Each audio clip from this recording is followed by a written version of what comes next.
High school के math में आप 100 में 100 लाना चाहते हैं और मैथ से डरते भी है, तो ये सपना आपका पूरा हो सकता है बच्चा, 100 में 100 आपका नंबर आ सकता है।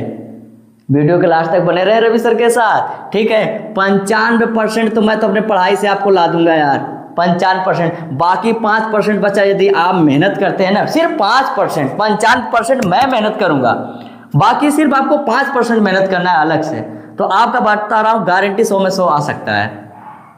बस वीडियो के लास्ट तक बने रहे, ठीक है। हाँ, एक क्वेश्चन और मेरा रहेगा आपसे, रिक्वेस्ट भी रहेगा उसके साथ साथ कि आप बुक और कॉपी लेके बैठा करें। आप जब भी मेरा वीडियो देखें आप अपनी कॉपी और बुक लेके बैठा करें, ठीक है। उसमें क्वेश्चन ध्यान से पढ़िएगा आप, ठीक है। तो आज मैं आपके सामने क्लास 10 पर्सनालिटी 3.2 का क्वेश्चन नंबर 2 लाया हूँ, ठीक है। उसमें लिखा है साफ साफ एनसीईआरटी क्वेश्चन है बच्चा कि 2x + 3y = 11।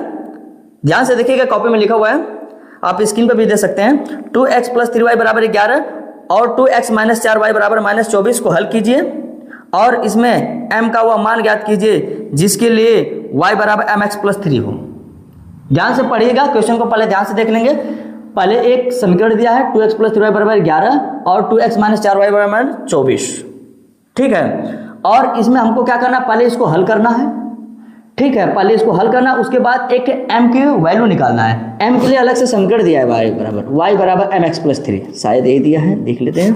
y = mx + 3, हाँ ये दिया है। यहाँ से m की वैल्यू भी निकालना है, उससे पहले हमको x और y की वैल्यू निकालना पड़ेगा, इसको हल करना पड़ेगा, ठीक है। तो चलिए स्टार्ट कर देते हैं। किस प्रकार से हल होगा, इसको आप चाहे तो 2 विधि से हल कर सकते हैं, विलोपन विधि और प्रतिस्थापन विधि से भी हल कर सकते हैं, ठीक है। तो मैं इसको विलोपन विधि से सॉल्व कर देता हूँ। विलोपन विधि तो मैं पहले लिखूंगा इसमें समीकरण 1 व 2 घटाने पर। मैं क्यों ऐसा लिखा भाई, घटाने पर कैसा क्यों लिखा, क्योंकि विलोपन विधि का एक रूल होता है। रूल क्या होता है कि इसमें x या y के जो पद हैं बराबर होना चाहिए, x या y के पद जो है बराबर होने चाहिए। यदि बराबर है तो ठीक है, यदि बराबर नहीं है तब तो हम मल्टीप्लाई करके उसको बराबर करते हैं, ठीक है। तो इसमें तो ऑलरेडी पहले से ही बराबर था, देखिए x वाला पद, इसलिए मैंने डायरेक्ट लिख दिया समीकरण 1 व 2 को घटाने पर। और जब घटाएंगे बच्चा, ध्यान से देखिएगा, विलोपन विधि सीख भी जाएंगे आप।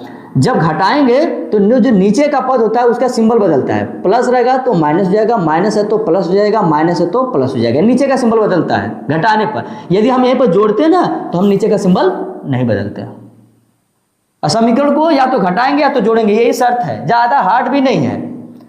तो घटाएंगे तो नीचे का सिंबल बदल जाएगा, ये कट जाएगा, आप कहते हैं माइनस का प्लस हो गया, माइनस का प्लस हो गया, इसको जोड़ लेंगे। अब इसकी वैल्यू खत्म हो चुकी है, माइनस की वैल्यू खत्म हो चुकी है, 4 और 3 जोड़ेंगे तो 7y आ जाएगा, और 11 और 24 जोड़ेंगे तो 4 1 5 2 1 3 35 आ जाएगा। इसको प्लस कर लेंगे, ये माइनस खत्म हो चुका है, इसकी वैल्यू खत्म हो चुकी है, प्लस हो चुका है, 11 और 24 को जोड़ेंगे 35 आएगा। तो y बराबर कितना आ जाएगा, 5 आ जाएगा, ठीक है। y की वैल्यू आ चुकी है। y का मान हम कर लेते हैं, y का मान समीकरण 1 में रखने पर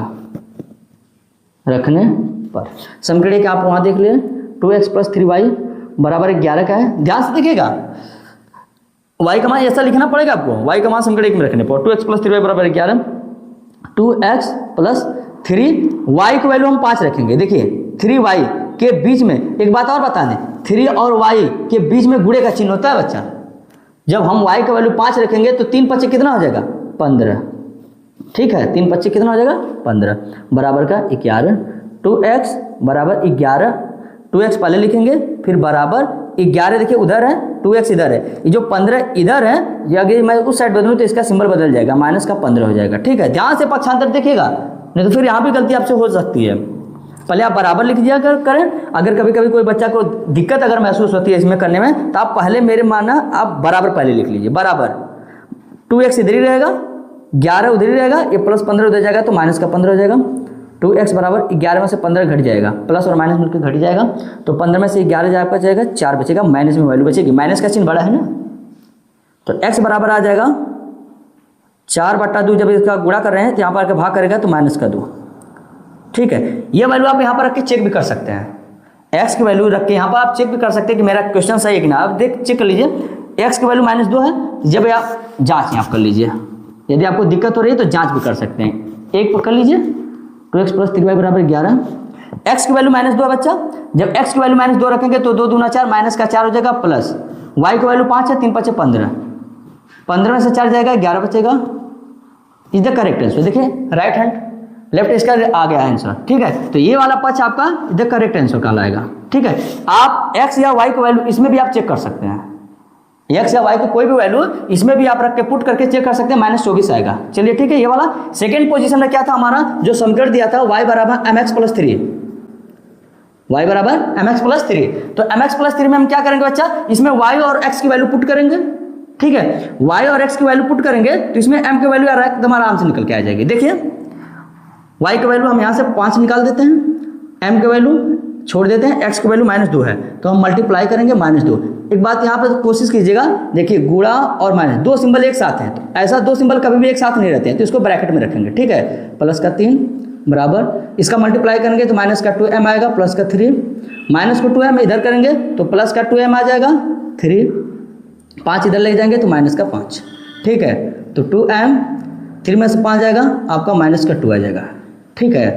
m 2 गुणा कर रहा है, इधर आके भाग करेगा, कट करेगा, m का वैल्यू माइनस का 1 आएगा। देख लीजिए एक बार आप से देख लीजिए, y बराबर mx प्लस 3 दिया था क्वेश्चन में, ध्यान से क्वेश्चन में देख लीजिएगा आप, y का वैल्यू हमने यहाँ से 5 रखा, m x की वैल्यू -2 है, ठीक है। जब x की वैल्यू -2 है यहाँ से हमने रखा, जब इसका मल्टीप्लाई करेंगे तो -2m आएगा, प्लस 3 5 हमने -2m को इधर लाया तो ये प्लस का वो हो गया, जब इधर आएगा तो अपना सिंबल बदलेगा, ठीक है। 3 उधर ही था, प्लस 5 उधर गया तो -5 हो गया, 2m 3 में से 5 जब आप सब्ट्रैक्ट करेंगे तो -2 आएगा, 2 गुणा कर रहा है भाग करेगा, m की वैल्यू -1, ठीक है। तो ये आपका इज द करेक्ट आंसर, ठीक है। आप स्क्रीनशॉट ले सकते हैं, ठीक है।